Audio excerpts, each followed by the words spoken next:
Jen here. So today I'm going to be showing y'all how to make Starbucks themed cupcakes. So I'm going to make them look specifically like the caramel frappes, since I mean that is practically like the biggest hit at Starbucks all year round if you think about it. So you are going to need at least a white or vanilla cake mix. And so what I'm going to do is I'm going to make them coffee flavored. And here's how you can do that. So you start off by putting in the cake mix in.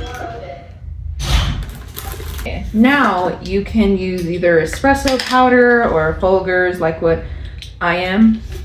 Well, whichever one you prefer. So yeah, I'm gonna put in 2 tablespoons of coffee powder in there. And then we'll just put this on low speed.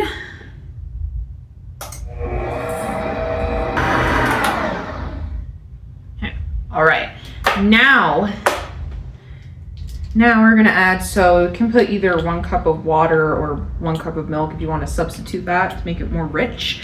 So yeah, like what I'm doing, so yeah, add 1 cup of milk and then the other following liquid ingredients that are set on the cake mix. So like the eggs and veggie oil. You are also gonna need to add 1 teaspoon of vanilla extract.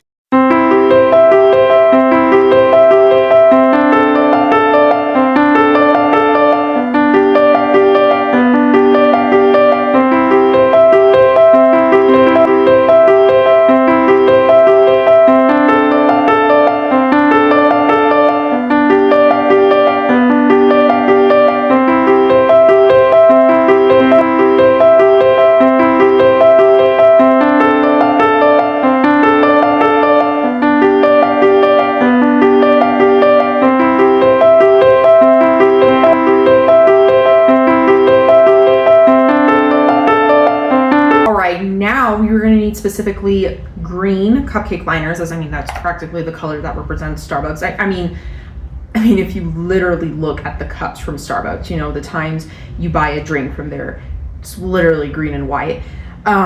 So yeah, now you're gonna pour, or not pour, but scoop 2/3 of the batter into each of the liners.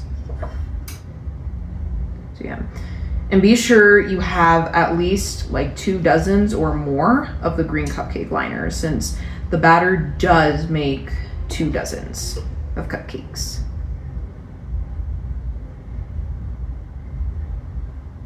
Be sure you have your oven preheated at 350 degrees Fahrenheit and put the cupcakes to bake for 18 to 21 minutes.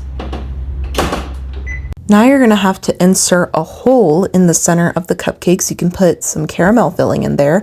So how I do it to keep them all even is just use one of my piping tips. So yeah, just poke it in, and then yeah, like you see what I'm doing, and then whichever little like crumbs are like, you know, are still like in, now's the time to like clean it out. Yeah, there's those little crumbs.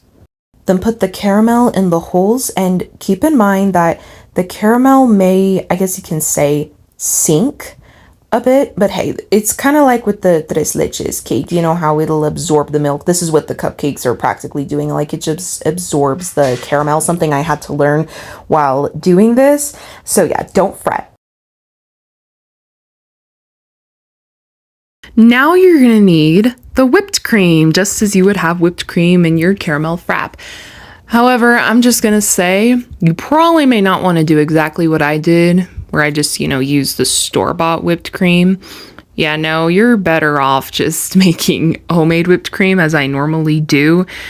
Like, even if it means more work and stuff, but still, because, well, you'll see later on what happened, even though my cupcakes were completely cooled down.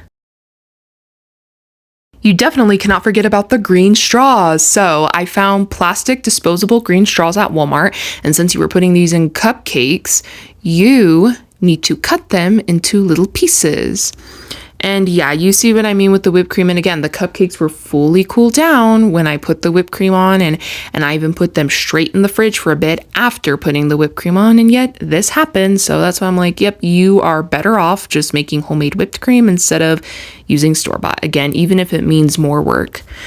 But yeah, so yeah, now I'm inserting the straws. I'm putting them on the side because of the hole with the filling. It's like, can't do it in the center like how you would in the drink. Finally, you just need to add some caramel drizzle on top, well, just as the Starbucks baristas would for their customers' caramel frappe. And yeah, so this is it. I mean, this is how my caramel frappe cupcakes came out, but I'm pretty sure yours would come out so much better if you made homemade whipped cream. They still taste good though. To me, it tasted like pancakes with syrup.